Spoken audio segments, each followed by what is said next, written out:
morning sunlight streamed through the floor-to-ceiling windows of the penthouse, casting long shadows across the marble floors. Alexander Reed stood at the edge of his balcony, coffee cup in hand, staring at the city skyline he now owned a significant piece of. At 45, he had everything money could buy: a successful tech company worth billions, properties around the world, cars that cost more than most people's homes, and a wife who had stood by him for 15 years. Eleanor was still asleep in their bedroom. Alexander glanced back through the glass doors, feeling a familiar emptiness despite all his success. They had built Reed Technologies together, from a small startup in their garage to an international corporation with offices in 12 countries. Eleanor had been there through the endless nights, the failed prototypes, the rejected loan applications, and the eventual breakthrough that changed everything. But something had shifted over the past 2 years. The more successful Alexander became, the more disconnected he felt from her. They rarely talked about anything beyond schedules and social obligations. Their dinners were silent affairs, punctuated only by the sound of silverware against expensive china. "You're up early," Eleanor said, stepping onto the balcony. She wore a silk robe and looked beautiful even without makeup, her dark hair showing only hints of gray. Yet Alexander couldn't remember the last time he had truly looked at her. "Big day," he replied, not meeting her eyes. "The Cooper merger announcement." Eleanor nodded, pouring herself coffee. "I cleared my schedule to be there. Should I wear the blue dress or the black one? Whatever you prefer," Alexander said absently, checking his watch.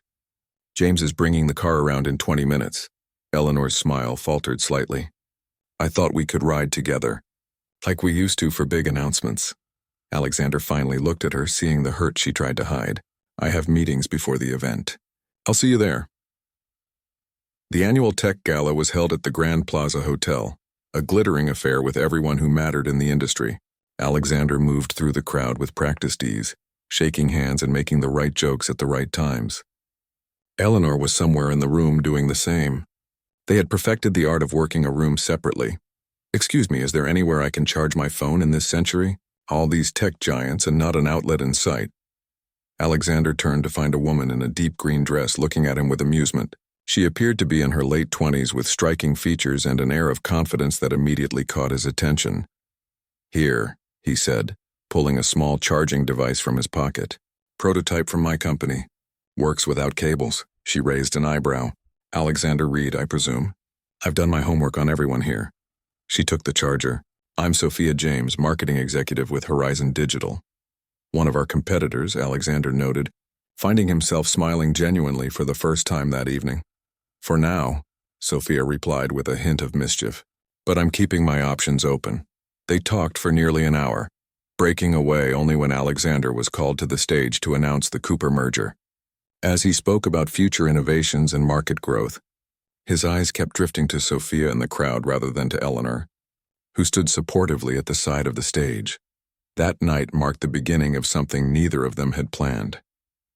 Sophia called 3 days later with questions about an interview Alexander had given. Then they met for coffee to discuss potential collaboration between their companies. Soon they were meeting regularly, always with plausible business reasons that grew increasingly thin. "You've been working late a lot," Eleanor commented one evening, 2 months later. She stood in his home office doorway, a glass of wine in hand. "The Asian expansion is complicated," Alexander replied, not looking up from his laptop. Eleanor lingered. "We haven't had dinner together in weeks. I was thinking we could go to that Italian place this weekend. Maybe take a few days off, fly to the vineyard." Alexander finally looked up. Eleanor had always been patient, understanding the demands of building a business. But the concern in her eyes made him feel guilty and trapped. "I can't right now," he said. "Maybe next month." The affair with Sophia became the most exciting part of Alexander's life. They met in hotel bars, took day trips to places where no one would recognize him, and talked for hours about things he had forgotten mattered to him: books, ideas, dreams beyond the next quarterly report. She challenged him, made him laugh, and awakened feelings he thought had died years ago. "What are we doing?" Sophia asked one afternoon as they lay in a hotel suite overlooking Central Park. "Where is this going?" Alexander traced patterns on her bare shoulder. I don't know, but he did know. With each passing week, Returning home to Eleanor felt more like an obligation than a homecoming. The contrast between his fading marriage and the intensity of his new relationship became impossible to ignore. "I need to talk to you," Alexander said to Eleanor one evening after dinner. They sat in their immaculate living room, the city lights twinkling beyond the windows. Eleanor set down her book. Something in his tone made her sit straighter. "What is it?" "This isn't working anymore." The words hung in the air between them. "We've grown apart. You must feel it too." Eleanor's face remained composed, but her knuckles whitened as she gripped her book. "Is there someone else?" Alexander hesitated only briefly. "Yes." The pain that flashed across Eleanor's face made him look away. They had met when he was 28 and she was 26, both full of ambition and hope. They had weathered countless storms together. Now he was dismantling their life with a single conversation. "Who is she?" Eleanor asked, her voice remarkably steady. "That doesn't matter. It matters to me, Alexander. 15 years and you owe me that much. Sophia James. From Horizon Digital." Eleanor nodded slowly. "The one from the gala. I saw you talking." She stood up, smoothing her skirt with trembling hands. "How long?" 3 months. "Eleanor, I never meant—" "Please don't say you never meant to hurt me," she cut him off. "We both know that's not true. You made choices knowing exactly what they would do to me." The divorce proceedings were handled quietly but thoroughly. Eleanor could have fought for half of everything. The lawyers told her she would likely win, but she accepted a settlement far below what she was entitled to. $20 million, the house in Connecticut, and her charitable foundation fully funded for the next decade.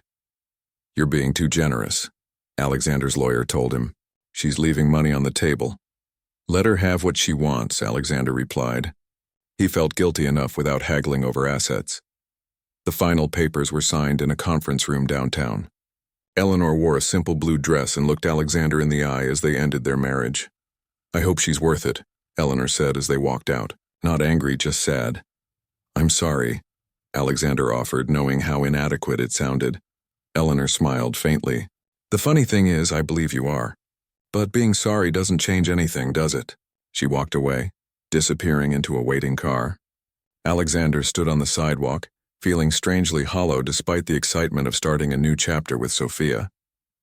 His phone buzzed with a text message from her. "Is it done?" "Yes," he replied. "It's done. The business press had a field day with the divorce." "Tech Titan trades in wife for newer model," read one particularly cruel headline. Alexander's approval ratings among female consumers dropped significantly, and several women's organizations pulled out of partnerships with his company. "It will blow over," Sophia assured him, curled against him on the sofa in his apartment. "People love a scandal, but they also love a comeback. They'll see us as a power couple soon enough." Alexander nodded, but something about Eleanor's dignified exit haunted him. She had disappeared from public life, declining all interview requests and making no statements about the divorce. Her silence spoke volumes, especially compared to his public appearances with Sophia, who was 28 to his 45. "Do you regret it?" Sophia asked one night, perhaps sensing his thoughts. Alexander looked at her, beautiful, brilliant, and in her prime. She represented everything exciting about his new life, yet somewhere in the back of his mind there was Eleanor, who had believed in him when no one else did. "No," he said finally, pulling Sophia closer. "I don't regret it." But as he spoke, he couldn't quite shake the feeling that someday he might. Life with Sophia was nothing like the steady, predictable years with Eleanor. Within weeks of the divorce being finalized, Alexander found himself swept up in a relationship that made him feel young again. Their first vacation together was a spontaneous weekend in Paris. Decided over breakfast and booked by lunch. "I've never done anything like this," Alexander admitted as their private jet took off that evening. Sophia grinned, champagne glass in hand. "That's exactly why we're doing it. When was the last time you did something just because it felt good?" In Paris, they stayed in a suite overlooking the Eiffel Tower. They ate at restaurants where chefs created dishes just for them, danced until sunrise at exclusive clubs, and bought artwork on impulse. Alexander watched Sophia charm everyone they met, switching effortlessly between English and French, making connections that could benefit her career. "You're staring," she said one morning as they had coffee on their balcony. "I keep waiting to wake up," Alexander replied. Sophia leaned over and kissed him. Better get used to it. This is just the beginning. And it was. After Paris came Tokyo, then Sydney, then Rio. Each trip was documented in society magazines and social media, where they quickly became known as the power couple of the tech world. Sophia left her position at Horizon Digital with Alexander's blessing and substantial financial backing. "I want to create something of my own," she told him over dinner in their New York apartment, 6 months into their relationship. "A luxury brand that combines fashion and technology, smart fabrics, integrated devices, but with an emphasis on elegance. Whatever you need," Alexander said without hesitation. "I believe in you." He meant it. After years of business decisions based solely on profit margins and market shares, there was something exhilarating about investing in Sophia's vision. He connected her with top designers and engineers, set up meetings with his most reliable suppliers, and provided the capital to get her brand off the ground. Their engagement wasn't planned.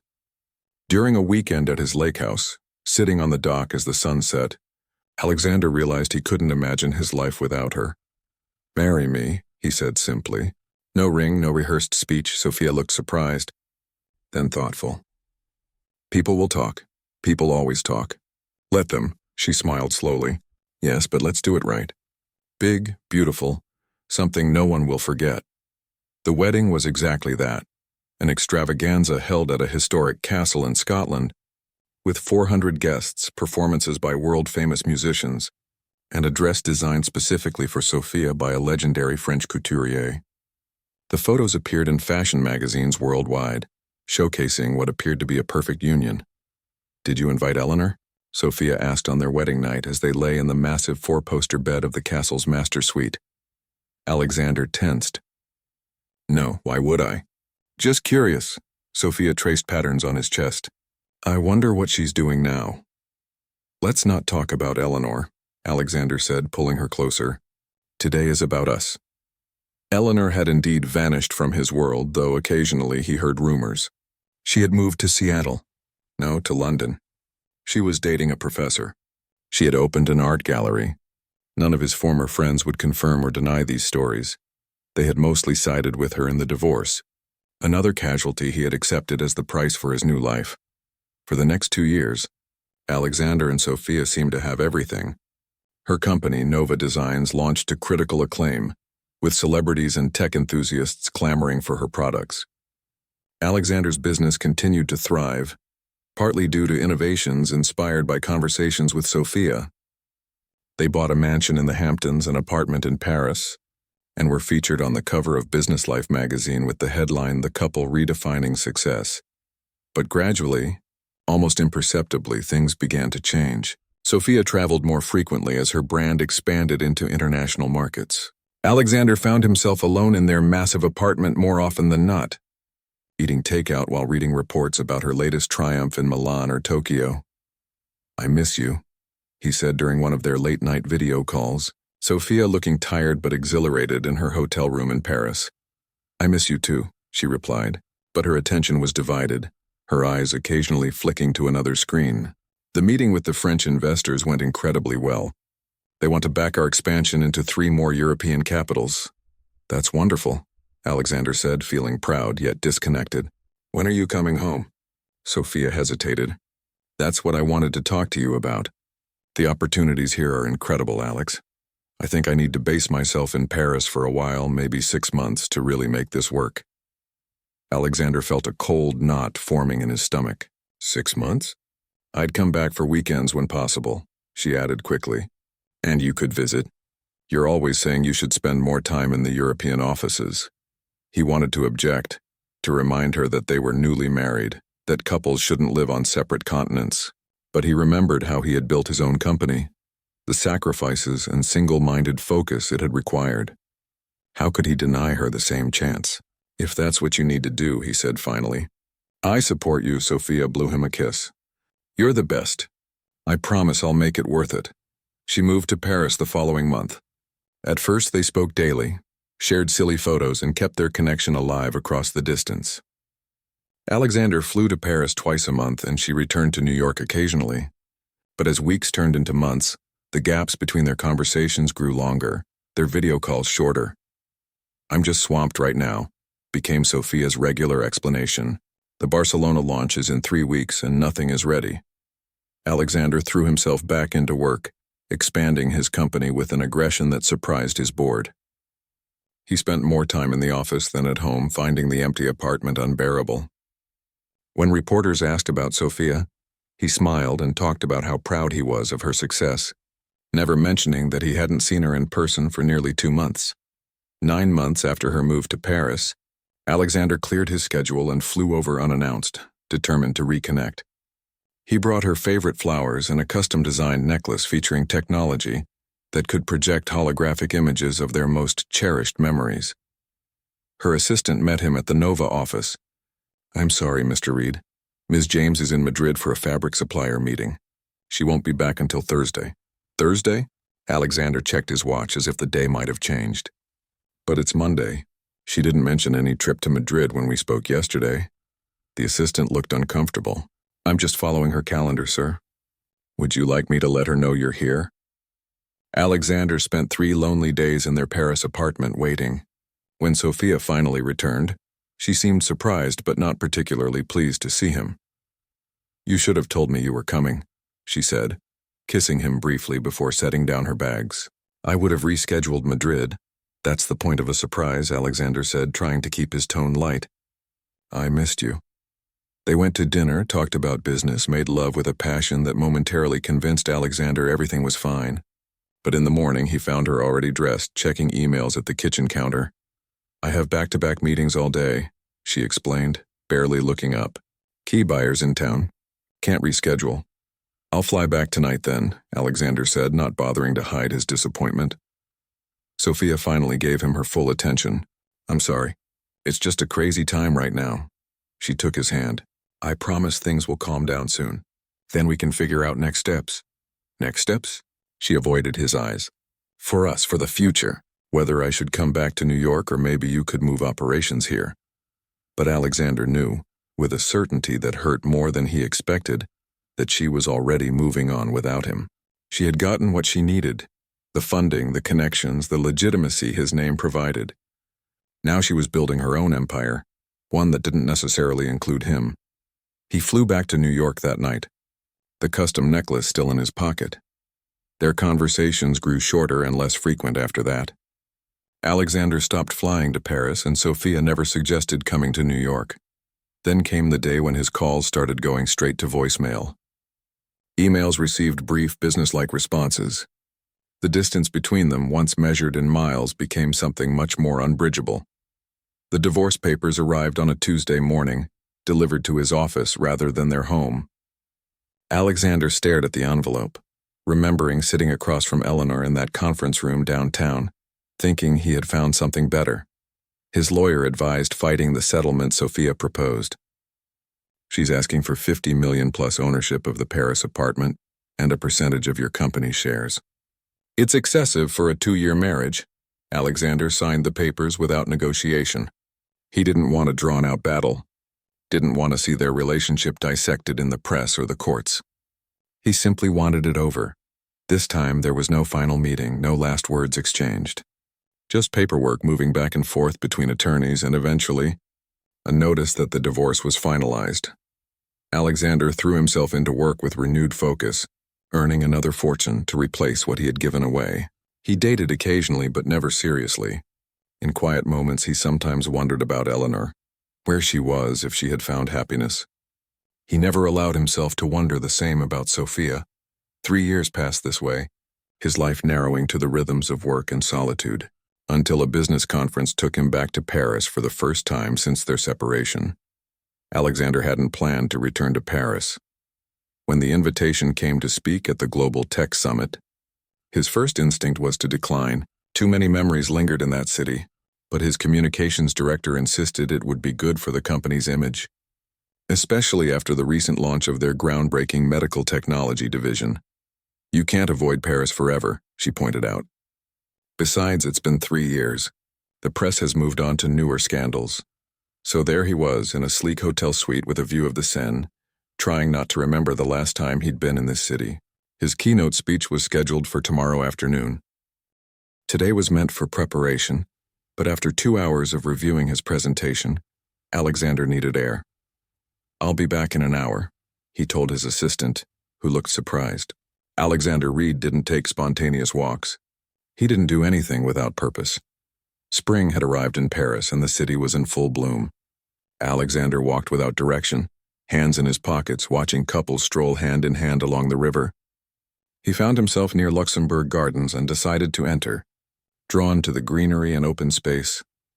Families were everywhere, children sailing toy boats in the fountain, couples pushing strollers, older people reading on benches. Alexander felt acutely aware of his solitude. At 51, he had accumulated more wealth than he could spend in 3 lifetimes, but had no one to share it with. No children to inherit his legacy. He was about to leave when a commotion near the playground caught his attention. A young woman, clearly a nanny from her uniform, was frantically trying to manage 4 small children who had scattered in different directions. All 4 appeared to be the same age with identical light brown hair. "Louis, Charlotte, please stay together," the nanny called out in French-accented English. "Olivia, don't climb that! Thomas, come back here." Quadruplets, Alexander realized. He'd never seen quadruplets outside of television. Something about the scene made him pause. The children looked to be about 2 years old, full of energy and mischief.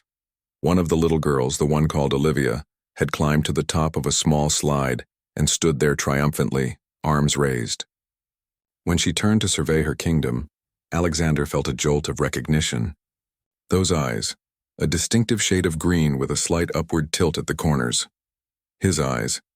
And when the boy Thomas grinned at something the nanny said, Alexander saw his own cleft chin, the one his grandfather had passed down to him. It was impossible, yet he couldn't look away. The nanny finally gathered all 4 children, strapping them into an elaborate 4-seat stroller. Alexander found himself following at a distance as she pushed them out of the park and down several blocks to an elegant apartment building in an expensive neighborhood.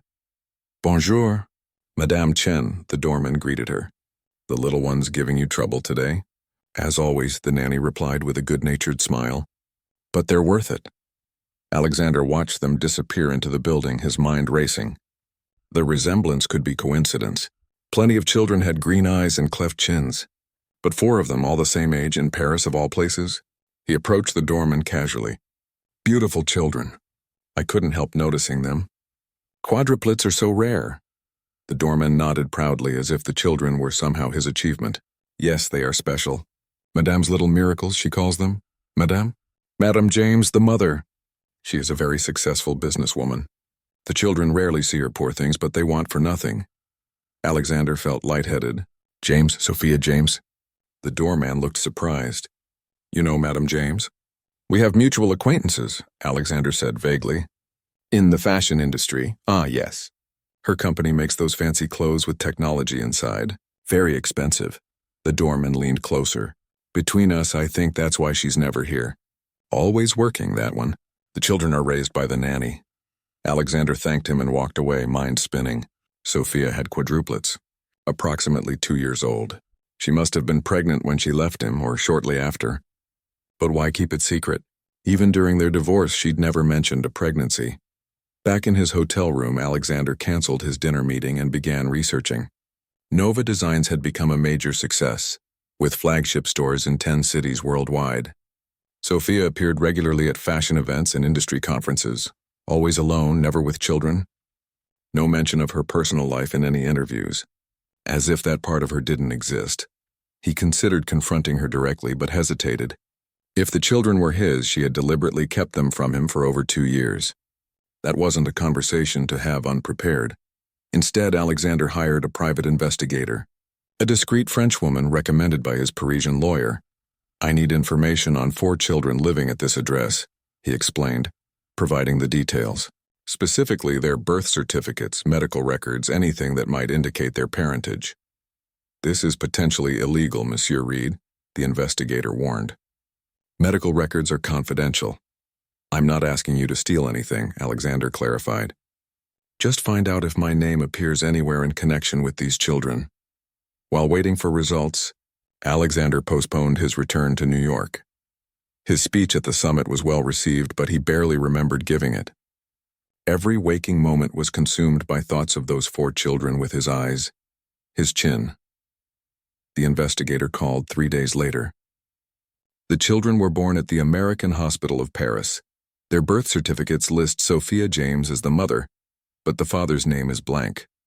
They will turn 2 next month. Alexander did the math. 9 months after Sophia moved to Paris. Conception would have happened right before she left. The timing fit perfectly. I need more, he said. Something definitive. DNA testing would be conclusive, the investigator suggested. But you would need samples. Getting those samples proved easier than expected. The nanny took the children to the same park at the same time every day. Alexander watched from a distance, noticing how the boy, Thomas, always wore a baseball cap that he frequently removed and dropped. One afternoon, when the cap fell near a bench, Alexander casually picked it up, placing it in a plastic bag before returning it to the nanny. "Your son dropped this," he said with a smile. "Not my son," she corrected, "but thank you." For the other samples, he paid a waiter at a cafe the nanny frequented to save the children's used cups and utensils. Within a week, he had samples from all 4 children. The DNA test results arrived as Alexander sat in his hotel room, staring at the Paris skyline. The email subject line was simple. Results confirmed. He opened the attachment with shaking hands. Probability of paternity, 99.9998%. 4 times. For all 4 children, Alexander sat motionless for a long time. He had children. 4 of them. They had been living just a few miles away from him, growing, learning to walk and talk, and he had known nothing about them. An entire part of his life had been hidden from him. Anger came first. A white-hot rage at Sophia for her deception. Then grief for all the moments he had missed. First words. First steps. The countless small miracles of early childhood. He searched online for more information about the children, finding nothing. Sophia had kept them completely out of the public eye. Why, was she ashamed? Afraid he would try to take them? Or was it simply that motherhood didn't fit with the image she had created for herself? Alexander called his lawyer in New York. "I need to know my legal rights. I just discovered I have 4 children I didn't know about." The conversation was long and complicated. International custody laws. French versus American jurisdiction. The fact that he wasn't listed on the birth certificates. The years of absence, even if unwitting, would count against him. If you push for full custody, it could get ugly, his lawyer warned. Courts generally prefer not to separate children from their mothers unless there's evidence of abuse or neglect. "I don't want to take them from their mother," Alexander said, surprising himself with the truth of it. "I just want to be part of their lives." That night, Alexander couldn't sleep. He kept seeing those 4 little faces, recognizing pieces of himself in each one. He had never thought much about being a father. With Eleanor, they had discussed children but always pushed it to someday, a someday that never came. With Sophia, the topic had never even arisen. Now suddenly, fatherhood wasn't an abstract concept but a reality with names. Thomas, Charlotte, Olivia, and Louis. His children. His flesh and blood. By morning, Alexander had made his decision. He would confront Sophia, but not with anger or legal threats. Whatever her reasons for hiding the children, they needed to find a way forward that put the quadruplets first. He called her office at Nova Designs. "This is Alexander Reed. I need to speak with Sophia James immediately." "I'm sorry, Mr. Reed. Ms. James is unavailable," her assistant replied smoothly. "Tell her it's about her children," Alexander said, his voice steady. "Our children." There was a long pause on the line. "One moment, please." Sophia chose to meet at a private dining room in a discreet restaurant rather than her office or home. Alexander arrived 15 minutes early, his heart pounding with a mixture of anticipation and dread. The room was elegant but simple. A single table, flowers, soft lighting. No witnesses to whatever was about to unfold. When Sophia walked in, Alexander was struck by how little she had changed. Still beautiful at 34. Still carrying herself with that confident grace that had first caught his attention. Her expression, however, was something he'd never seen before, a combination of defiance and fear. "You look well," she said, taking a seat across from him. Alexander didn't bother with pleasantries. "Why didn't you tell me?" Sophia's eyes dropped to her hands. I was going to, eventually. Eventually. They're almost 2 years old, Sophia. I've missed everything, their birth, first steps, first words. I know. She looked up at him. It's complicated. Then uncomplicate it for me, Alexander said, working to keep his voice level. Help me understand how you could keep my children a secret for years. Sophia took a deep breath. I found out I was pregnant about 2 weeks before I left for Paris, just pregnant. Not that it was quadruplets. That came later. And you didn't think that was something I should know? I wasn't sure what I wanted to do, she admitted. Our relationship was already changing. I was focused on my career, building something of my own. A baby wasn't part of the plan, so what changed? Sophia's fingers traced patterns on the tablecloth. I went for my first ultrasound in Paris. The doctor found 4 heartbeats, not 1. Quadruplets are high risk. For the babies, for the mother. The specialist recommended selective reduction to improve the chances for the remaining babies. Alexander felt a chill. But you didn't do that. No. I sat in that doctor's office looking at those 4 tiny heartbeats on the screen, and something shifted. I suddenly wanted all of them, fiercely. Her eyes met his. I decided to keep the pregnancy, but I knew it would mean complete bed rest for months, multiple hospitalizations, possible complications. My company was just taking off. If the press found out that Sophia James, the new darling of tech fashion, was having quadruplets, you were worried about bad publicity? Alexander asked incredulously. I was worried about everything, Sophia countered. My health, the baby's health, my company's future. And yes, I was worried about what people would say. The woman who stole a billionaire's heart now trapped him with 4 babies. Alexander shook his head. You didn't give me a chance to react. You just decided for both of us. Would you have wanted them? Sophia asked bluntly. Really wanted them? 4 babies at once, Alexander. Not one cute infant to show off at board meetings. 4 demanding, exhausting, all-consuming children. The question hit him harder than he expected. Would he have? 3 years ago, consumed with building his empire and enjoying his freedom with Sophia? I don't know, he admitted finally. But I deserved the right to make that choice. Sophia nodded. Maybe you did. But I made mine. I spent 5 months in and out of hospitals. Had to hire a full medical team. The birth was difficult, she paused. Afterward, it seemed easier to keep going as I had been. The children had nurses and nannies. I built my company. The longer I waited to tell you, the harder it became to find the right moment. So you just decided never to tell me at all? Alexander couldn't keep the bitterness from his voice. What was your plan? Wait until they were 18? I don't know, Sophia said quietly. I hadn't thought that far ahead. They sat in silence for a moment, the weight of years of secrets between them. I want to see them, Alexander said finally. Properly meet them. That's not a good idea, Sophia replied quickly. They're too young to understand who you are. It would only confuse them. They're my children, Sophia. I have rights, her eyes flashed. Rights you didn't know about until a week ago. I've been their only parent since before they were born. Not their only parent, Alexander said. I've heard you're barely home. That they're raised by nannies while you build your fashion empire. Sophia's face flushed with anger. You don't get to judge my parenting when you've done none. Do you have any idea what it takes to care for quadruplets? The logistics alone are overwhelming. Yes, I have help. Yes, I work. But I love those children more than anything in this world.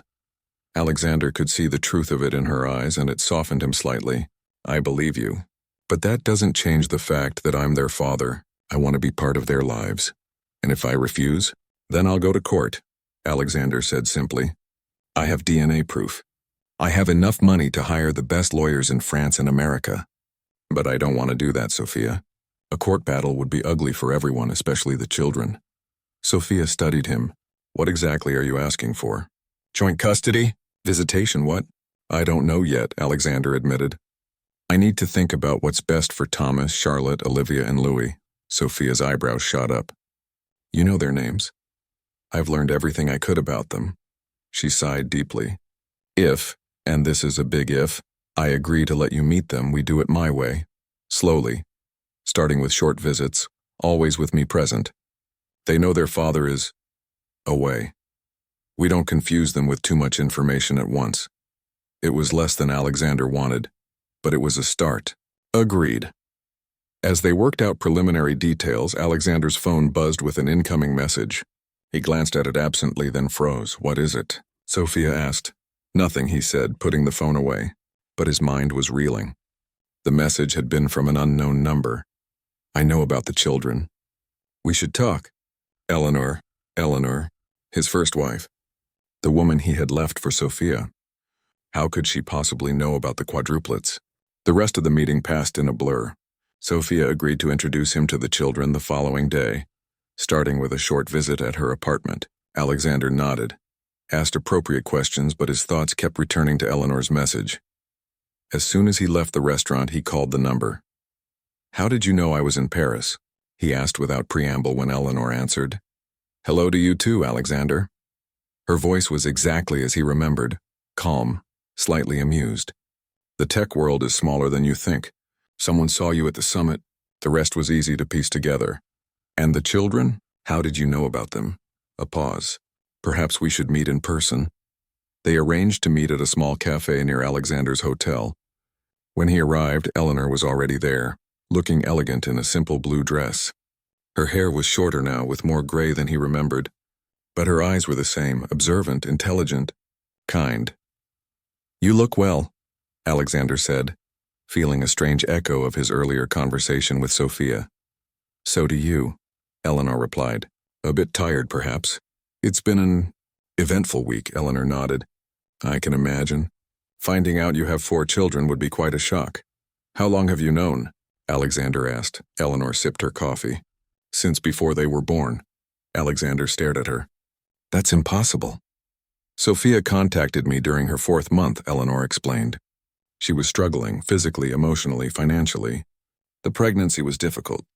Her new company was draining her savings. She needed help. "And you helped her?" Alexander couldn't hide his disbelief. "After what we did to you?" Eleanor's smile was sad. "Not for your sake, Alexander. Not even for hers. For the children. 4 innocent babies who didn't ask to be born into such a complicated situation." "What kind of help?" "Financial, mostly. The medical bills were enormous. But also practical advice, emotional support. I visited her in the hospital after the birth." Alexander tried to process this information. His ex-wife had been supporting the children he never knew existed. "Why didn't you tell me?" "It wasn't my secret to tell," Eleanor said simply. "Sophia swore me to secrecy. She was terrified of what would happen if you found out. Afraid you'd try to take the children away or that you'd reject them completely." Either scenario seemed devastating to her. Alexander shook his head, overwhelmed. "I don't understand any of this. Why would you help her?" "Help them?" Eleanor looked at him steadily. "Because someone had to. Because those children deserve support, regardless of the circumstances of their birth or the choices their parents made. And perhaps because helping them helped me move forward from our past." "Have you seen them?" "The quadruplets?" "Many times. They're beautiful, Alexander. Smart, funny, each with their own distinct personality already." A thought struck him. "The nanny. Madame Chen, she works for you, doesn't she? That's how you keep tabs on them." Eleanor nodded. "Lisa is excellent with children. When Sophia mentioned needing more help, I recommended her.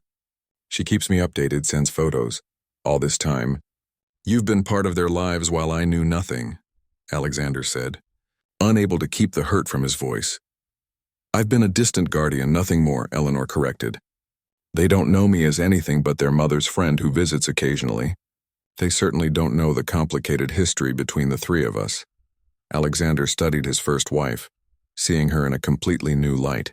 "I don't know whether to thank you or be angry with you." "Neither is necessary," Eleanor said. "I didn't do it for your gratitude or in spite of our past.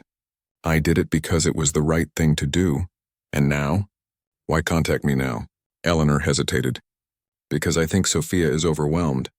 The company, the children, it's too much even with help. She would never admit it, but she needs you to step up. Not to take over, but to truly share the responsibility." "I'm meeting them tomorrow," Alexander said. "For the first time?" "I know," Eleanor replied. "Sophia called me after your meeting. She's scared, Alexander. Scared you'll charm your way into their hearts and then lose interest when the reality of parenting becomes clear. Scared you'll disappear again as you did from both our lives." The accusation stung because it contained a kernel of truth. Alexander had walked away from his marriage to Eleanor without looking back. Had divorced Sophia without fighting for their relationship. Commitment, when it became difficult, had never been his strong suit. "I won't abandon them," he said firmly. "They're my children." "Prove it," Eleanor challenged gently. "Not with money or lawyers or grand gestures. With time." That night, after the children were asleep, the three adults sat in Sophia's living room, facing decisions that would shape all their futures. With patience. With the willingness to put their needs above your own. As they continued talking, Alexander realized something he hadn't expected. Eleanor, the woman he had betrayed, was now the bridge between him and his children. She understood Sophia, understood the quadruplets in ways he couldn't yet. If he wanted to become a true father to Thomas, Charlotte, Olivia, and Louis, he would need her help. "Will you be there?" he asked suddenly. "Tomorrow, when I meet them?" Eleanor looked surprised. "I don't think that's my place." "Please," Alexander said, the word unfamiliar on his tongue. "They know you, trust you. It might make things easier for everyone." Eleanor considered him for a long moment. "I'll ask Sophia. But ultimately, this is between you and her. I've only ever been a supporting character in your story, Alexander." As she spoke those words, Alexander realized how wrong she was. Eleanor had never been a supporting character. She had been the foundation of his first success and now, unexpectedly, of his chance at fatherhood. Alexander stood outside Sophia's apartment building, his hand frozen midair, unable to press the doorbell. He had faced business rivals, negotiated billion-dollar deals, and spoken to crowds of thousands without hesitation. Yet the thought of meeting his own children paralyzed him with fear. "You can do this," he whispered to himself, finally pressing the button. To his surprise, Eleanor opened the door. She wore casual clothes, jeans and a light sweater, so different from the elegant business attire he remembered from their marriage. "Sophia agreed that I should be here," she explained, reading his expression. "For the children's sake." The apartment was beautiful but clearly designed for function as well as style. Child-proof locks on cabinets, rounded furniture edges, and colorful toys neatly organized in bins. Evidence of lives being lived, not just a showplace. "They're in the playroom," Eleanor said, leading him down a hallway. "Sophia thought it would be best to introduce you as a friend first, someone who will be visiting more often." Alexander nodded, grateful for the guidance. "What are they like?" he asked quietly. Eleanor smiled. "Thomas is the leader, always the first to try something new. Charlotte is the peacemaker. She hates when anyone argues. Olivia is the artist, always drawing or building. And Louis is the thinker, watching everything before he joins in." They paused outside a door painted with 4 sets of handprints in different colors. Alexander took a deep breath. "Ready?" Eleanor asked. "No," he admitted. "But let's do it anyway." The playroom was a wonderland of educational toys, books, and child-sized furniture. Sophia sat on a mat on the floor, surrounded by the 4 children. She looked different here, more relaxed, her hair pulled back, wearing simple clothes rather than her usual designer outfits. She was helping Louis build a tower of blocks while the others played nearby. "Look who's here," she said, noticing them in the doorway. Her voice was casual, but Alexander could see the tension in her shoulders. 4 small heads turned toward him. Alexander's heart seemed to stop. There they were, his children. In person, the resemblance was even more striking. Thomas had his father's determined jaw. Charlotte's eyes were exactly like Alexander's mother's had been. Olivia had his smile. And Louis, quiet, watchful Louis, had his expressions. That same way of studying a situation before reacting.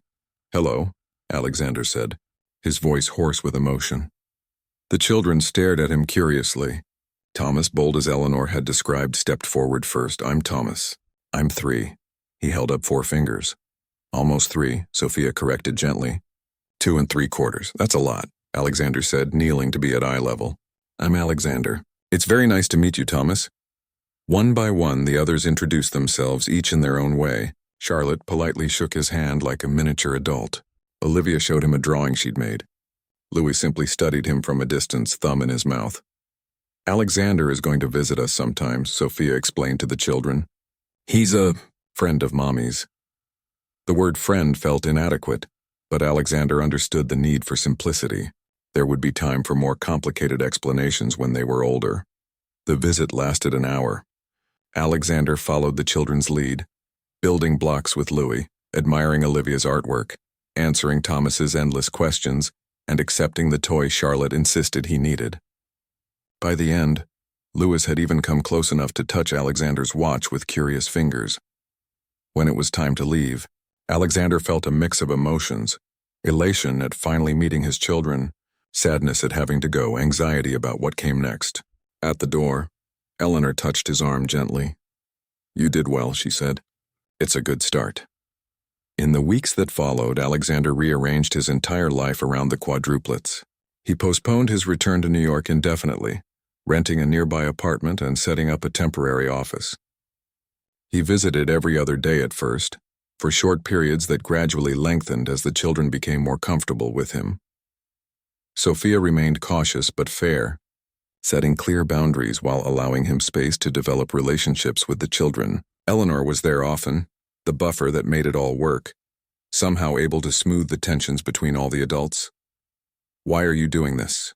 Alexander asked her one evening as they walked back from Sophia's apartment together. "You could have disappeared from my life completely. Many people would say you should have." Eleanor was quiet for a moment. "When you left me for Sophia, I was devastated, not just because I lost you, but because I lost the future we had planned, the children we might have had." "I'm sorry," Alexander said, meaning it more deeply than he ever had before. "I know," Eleanor replied. "The thing is, Alexander, life rarely goes as planned. When I found out about Sophia's pregnancy, I saw a chance to be part of something important, not to replace what I had lost, but to create something new from the ashes of it."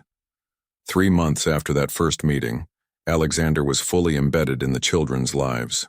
He had a regular schedule of visits, sometimes took them out with the nanny for excursions to the park or zoo, and even occasionally stayed late to help with bedtime routines. The turning point came one evening when Thomas asked the question they had all been dreading. "Why don't we have a daddy?" "Charlotte's friend has a daddy who lives in a different house. Do we have one too?" The adults exchanged glances. They had discussed this moment but hadn't expected it so soon. Sophia took a deep breath. "Actually, you do have a daddy." She looked at Alexander. "Alexander is your daddy." The revelation was met with less drama than they had feared. To the children, it simply made sense of why this new person had become such a regular presence in their lives. "Why didn't you live with us before?" Olivia asked, climbing into Alexander's lap with the easy affection she had developed for him. How to explain the complexity of adult relationships to a 3-year-old? Alexander chose the simplest truth. "I didn't know about you," he said gently. "But as soon as I found out, I came to meet you. And I'm not going anywhere now. I've been thinking," Alexander said, "about moving to Paris permanently, opening a European headquarters here." Sophia raised an eyebrow. "Because of the children?" "Yes," he admitted. "I want to be part of their daily lives, not just a visitor." "And your company? The empire you built?" she challenged. Alexander shrugged. "It can be managed from anywhere. The children can't." The conversation stretched late into the night, covering practical matters like schedules and holidays, but also deeper issues about parenting philosophies and expectations. "We need to present a united front," Eleanor pointed out. "Despite our complicated history." By morning, they had reached a tentative agreement. Alexander would relocate to Paris. The children would split time between their parents' homes once they were a little older. All 3 adults committed to putting the Quadruplets' needs first, whatever personal discomfort that might cause. 5 years passed. The arrangement evolved as the children grew, but the core commitment remained. Alexander's European headquarters thrived, allowing him to be present for school events and weekend activities. Sophia's business expanded globally, with Eleanor surprisingly stepping in to manage the Paris operations, freeing Sophia to travel when necessary. The most unexpected development was the friendship that grew between the 3 adults. Not without its difficult moments, jealousies, old hurts, new frustrations, but built on the solid foundation of their love for the children. On the Quadruplets' 8th birthday, they held a celebration in the garden of Alexander's Paris home. Thomas organized games with his friends. Charlotte made sure everyone had cake. Olivia decorated with handmade banners. And Louis explained the rules of each activity with serious precision. Alexander watched them from the terrace, feeling a pride so intense it almost hurt. He had missed their earliest years, but had been there for so much since. First days of school, lost teeth, nightmares, swimming lessons, Christmas mornings. They're amazing, aren't they? Eleanor said, joining him. Beyond amazing, Alexander agreed. I can't imagine life without them now. Sophia approached, carrying a tray of drinks. Who would have thought we'd end up here? She said, gesturing to the three of them standing together. When I first found out I was pregnant, I was terrified. Now I can't remember why. We've built something good, Eleanor said. Different, but good. Alexander looked at these two women, his ex-wives, the mother of his children, and the unexpected guardian angel who had kept them all connected. Neither relationship had gone as planned, yet together they had created something more valuable than he could have imagined. Thank you, he said simply. Both of you. Later, as the party wound down, Alexander found himself alone with Louis, who was carefully organizing his new books on a shelf. Dad, Louis said in his thoughtful way. Anna at school says it's weird that we have two moms and a dad who all live in different houses. Alexander sat beside his son. Families come in all different shapes. Ours might be unusual, but that doesn't make it wrong. Louis considered this. I think our family is better. We get 3 times the people who love us. Alexander smiled, pulling his son close. That's exactly right. That night, after the children were asleep in the rooms they kept at his house, Alexander stood at his office window looking out at the Paris skyline. He thought about the man he had been 6 years ago, wealthy but hollow, successful but alone. The irony wasn't lost on him that his greatest achievement, the thing he was most proud of, had nothing to do with business or money. His phone buzzed with a message from Sophia. They're all asleep? See you for the park tomorrow at 10. Then one from Eleanor. Louis forgot his science notebook. I'll bring it in the morning. Alexander smiled. This wasn't the family he had imagined, not the life he had planned. It was messy and complicated and sometimes exhausting, but it was real. And it was his.